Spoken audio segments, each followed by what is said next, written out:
Yo! It's been a while, and I know what you're thinking. XD, you still do guide videos? Yes. Kinda. Anyway, that's not important. What is important is me, XD, helping you become a big brain trader. Who is this guy? Okay, listen up, class of misfits. This is all my opinion and shit I do that helps me. If it doesn't work, then, well, shit. I'm sorry, man. Oh yeah, video, right.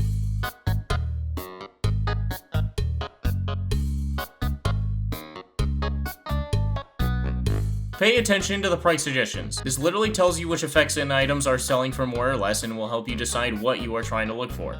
Holy shit, it blows my mind how almost nobody knows about this still, even though I've talked about it before, but it is hands down one of the most useful things to know. When clicking listed, it tells you how long an item has been listed for, which can entirely change your opinion on reselling an item before you buy it.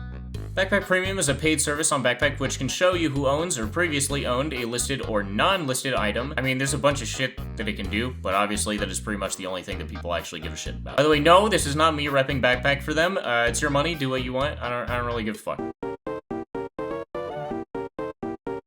Ever wonder why so many people unbox different cosmetic cases than the newer case during updates or events? Because if you unbox a new effect in an older case, only possible while the event is active by the way, you can possibly have a one-of-one unusual forever, or in general, unbox a very rare hat. Less in existence means less competition for sellers. However, this doesn't mean you can actually unbox a dog shit Smith hat like the Jolly Jingler and resell it for 1,000+ keys. Okay, maybe Morgan will buy it. Most of the time it will still depend on how high demand a hat is for it to sell for a lot more. However, there's been plenty of times where something is sold for an absurd amount for pretty much no fucking reason. Basically, rule of thumb is if it's a higher demand hat, in effect, the higher chances it will go for a lot more. There's a lot of stuff that will go up or down depending on the time of year. For example, unusual fires being the most popular for people to stockpile because they go up during events. Basically, if you use an unusual fire during an event, you get a guaranteed new ton effect, whether it be summer, Halloween, or winter. The better the ton effects during the event, the more demand unusual fires will be during the event. There are other niche profit methods, for example, stockpiling description tags / craft hats to resell during Halloween because you can use those to transmute untradeable Halloween cosmetics, which is how people often get Pootis Bird or, Hoon Cough, Voodoo Curse Souls, etc. Again, they are untradeable, so don't think you can literally just do it and then get a shit ton of expensive ass Halloween cosmetics. It does not work like that. Nerfs, buffs, and even cosmetic changes in the patch notes can bring light to an item or make it even less popular depending on what the changes are. Ambassador nerf being one big example for an item losing price because of a nerf. Content creators / community members overhyping an item for being good or just being a weird fetish for collecting oddly specific things. Exonator Collector would be an example of this. Content creators or popular community members being known for a specific hat and it going up for that reason. Obviously, everyone knows the haha funny Uncle Dane wannabe loadouts. This is no longer a part of the script, by the way. If you are unironically making fun of someone and harassing them for wearing a hat similar to an iconic hat, please consider shitting yourself. Of course we have this section. Ah yes, the funny let me buy over 1,000 holy mackerels for no reason. No, but seriously, even the dumbest shit will sell literally just for the quote-unquote meme or funny value. Yes, even dumbass mass flies unusuals will sell for either dick jokes or sweaty player jokes. This usually affects different quality items such as stranges or collectors mostly. However, vintages and genuines or other random qualities someone's going to mention in the comment section. Meta can mean a lot of different shit, but for the sake of keeping this shorter, I'm going to explain it gameplay-wise, meaning which items people consider to be the best or meta. For example, in MVM, people usually use Mad Milk or Fan of War for money scout loadouts, along with a shit ton of other examples that I don't really care or have time to mention. Anyway, these items can be affected in price accordingly by which weapons are considered better options. Items can be high or low demand depending on the item, effect, or quality. How do I know what's high demand? I'm getting to it, you little shitface. Anyway, there's different ways to be able to tell what's high demand. Pay attention to what items people are wearing around you. I've talked about this so many times, but it's because it's important. The more you see an item used, the more likely it would be considered popular. Yes, you can check sales or price suggestions like I've said previously, and this is one of the biggest ways to tell what's considered high or low demand at the current time of you watching this video. Most prices change constantly, so do your research and be careful. You could always just ask knowledgeable traders. However, it's up in the air if A, they actually know what the fuck they are talking about, or B, if they will just straight up lie to your face just to get an advantage, so please be careful who you ask for help. If you are unsure, you could always get multiple people's opinion who are not friends with each other to try and pick out truthful compared to untruthful people. Plus, rep is often faked.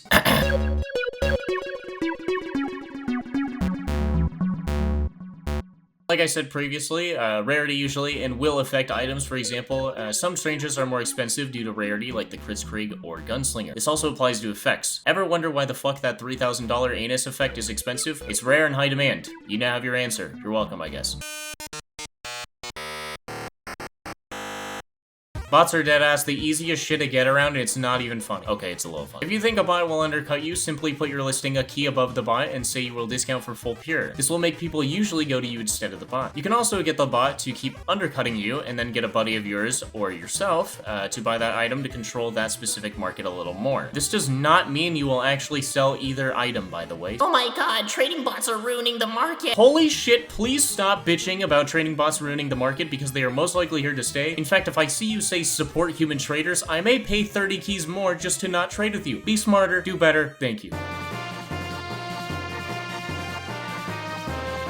Usually reselling skins is extremely hard unless you are using the Steam community market, then it's actually pretty profitable. If you know what you're doing, of course. There's also rare patterns on a lot of skins, including war paints, that can affect the price of whatever skin you are trying to sell. Most common examples being, High Roller Balloonicorn Chip or White Macaw mask skins. However, will you actually sell it for more? That's if you actually want to wait like up to 10 years, then go for it. Although some patterns are considered high demand, like the two examples previously mentioned. Others are very niche, like blood scopes, for example. Just basically period blood on the scope of your rifle.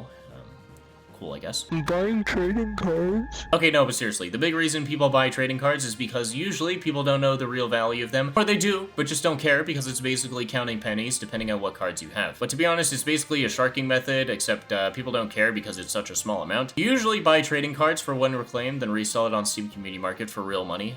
Make sure you count for tax, of course. If you do this right, you usually end up with a key within 20 refined, which is huge considering key to ref amounts are beyond fuck. Ref numbers are items that have a unique number to them. You can check which number you have, if at all, by checking backpack. However, craft numbers 100 or lower actually display in-game on your item's name. AKA, low crafts is their common name in the community. The item and the number of the craft can affect the price. However, they are usually hard sells and considered niche. I'm gonna get a craft number 69. You know all those videos about spell trading?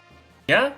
We'll completely throw that shit out the window because half the time it's not even at all accurate anymore. My best advice, if you have competition, then put it up for the same price. If you don't, then guess what, champ? Put literally any damn price tag on that bitch and it'll sell in a few years anyway, because half the time one person will pay you 2 ref and another will pay you 500 plus keys for no reason. I mean, how the fuck am I supposed to price this? Scammers will often fake plus reps on backpacks, so please always be careful who you are talking to because not everyone has good intentions, especially with cash trading. Third-party transactions can always be sus, and some companies will help the scammer fuck you over, not naming names, so please make sure you know what you're doing whenever you cash trade on any third-party TF2 or transaction sites. When cash trading, always keep in mind the tax fee on most, if not all, apps and websites. Websites usually have a seller fee when using their website, so don't be shocked if you end up paying a bit more than what you actually expected. This is actually insanely useful to know. Check other TF2 trusted trading sites. The one I use the most is STN, but even in my rags to riches, I use scrap.tf and on very rare occasion, quicksell.store as well. Obviously, make sure you type links correctly so you don't get an impersonator website and lose all your shit. Wouldn't exactly be ideal. Why check these websites? So you can compare prices on each website to either get the best sale price for quick selling or get the best deals for reselling or buying for yourself to keep. Why are you asking me, a TF2 trader main, how the fuck to price your CSGO shit? Dragon lore? What is this, anime? What is this, some furry server? What is this, E62? Oh my god, it's called CS2, not CSGO, you fucking idiot. Holy shit, you watched the whole thing? Nah, you skipping, motherfucker, dude. Okay, yeah. I missed a lot of different shit, like the killstreak kit market, for example, but I felt I wanted to get arguably some of the more important information out the best I could. If I missed some stuff you thought was important, though, I mean, hey, leave me a very hateful comment telling me how fat and stupid I am. No, but seriously, please be safe while trading, and thank you so much for watching the whole video. It means the world to me, and I genuinely appreciate it. Anyway, enough of the dumb shit, so, thank you, love you, bye. For your chain swinging, clang clang, and it costs a lot. Bitch, I'm always at the guala, yeah, and you are not badass beep. Keep on going till you hit the spot. Whoa, I'm a big bag hunter with the bow. She got a big band, drop it low. Mama called me and she happy with the grow. Never ever fall for it.